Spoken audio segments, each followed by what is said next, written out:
By the early 2010s, the Royal Thai Army faced a serious mechanical crisis. Their armored divisions leaned heavily on American M41 and M60 tanks. These vehicles were designed in the mid-20th century, and against modern anti-tank weaponry, their thin armor and outdated targeting systems made them a major liability on the battlefield. To fix this, Thailand placed an order for 49 advanced T-84 Oplot-T tanks from Ukraine. It was a massive hardware upgrade, bringing heavy composite armor and modern 125mm cannons into the Thai cavalry. But geopolitical events interrupted the supply chain. The sudden outbreak of conflict in Ukraine in 2014 severely limited the manufacturer's ability to produce and export military hardware. Deliveries of the new tanks ground to a halt. This manufacturing bottleneck created a massive armor vacuum. Thailand found itself with a fleet of rapidly aging Cold War relics and only a handful of modern replacements, leaving the military desperately searching for a fast, viable solution to maintain their defensive posture in the region. Enter China's state-owned defense manufacturer, Norinco. They stepped into the void with the VT-4, also known as the MBT-3000. It was pitched as a fully developed, off-the-shelf main battle tank ready for immediate export. This diagram breaks down the economics of the deal. Norinco offered an aggressive price tag of roughly $4.9 million per unit. That low barrier to entry allowed Thailand to place successive orders totaling over 60 units, ensuring a rapid rebuild of its cavalry. The acquisition also aligned with a broader diplomatic realignment. Following domestic political shifts in 2014 and subsequent tensions with the United States, Thailand began diversifying its defense suppliers, leading to a surge in Chinese military hardware contracts. By choosing the VT-4, Thailand was securing a complete digital leapfrog. It offered a highly sophisticated weapons system meant to instantly drag a struggling military into the 21st century without breaking the national budget. Let's look at the VT-4's technical specifications. This schematic shows the tank's primary firepower, a massive 125mm smoothbore gun. At the base of the turret sits an autoloader, a mechanical system that automatically feeds shells into the breech. By removing the need for a human loader, the vehicle reduces its required crew down to just 3 people.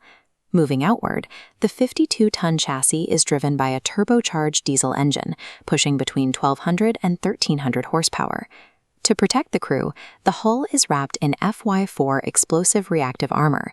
These are external panels designed to detonate outward when hit, neutralizing highly destructive tandem warheads before they can penetrate the main steel. But the centerpiece of the sales pitch was informatization.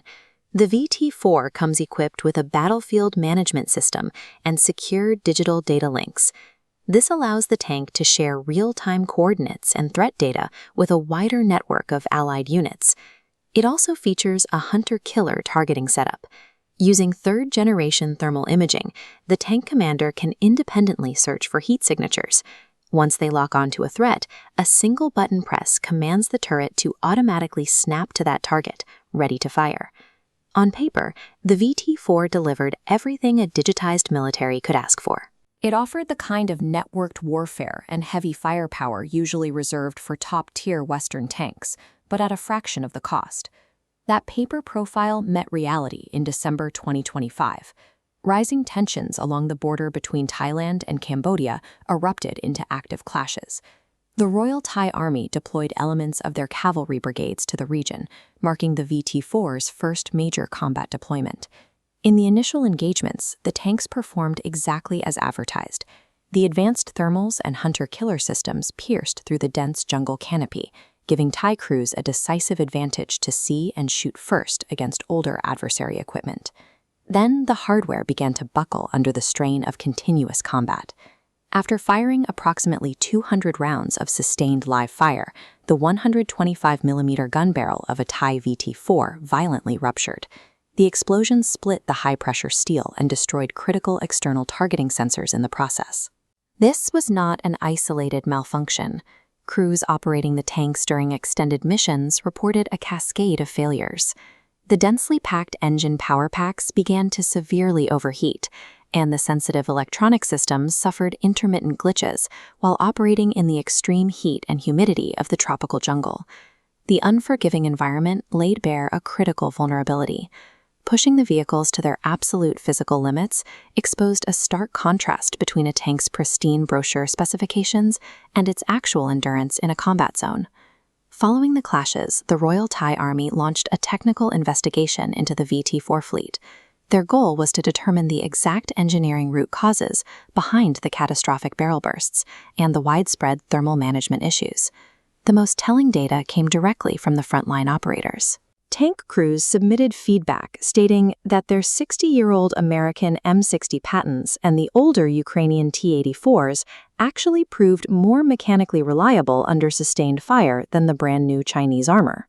This split-screen diagram highlights the core engineering deduction. On the left, an older, heavier engine block manages to safely dissipate heat. On the right, a modern, densely packed power pack struggles to cool itself. The takeaway is clear. Cutting-edge digital superiority cannot compensate for compromised barrel metallurgy and inadequate engine cooling. A tank is ultimately a physical machine. The most advanced digital data links become completely useless the moment the steel carrying them fails to survive. This brings us back to the difficult dilemma of military procurement.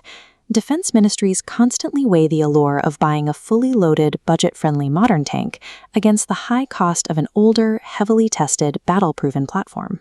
The Thai experience illustrates that the hidden cost of budget technology is ultimately paid in operational readiness. If a fleet of armored vehicles is stuck in maintenance bays or suffering catastrophic structural failures, they effectively do not exist on the battlefield. True military reliability is never proven on delivery day during a polished parade. It is only validated years later under the unforgiving, sustained stress of actual combat.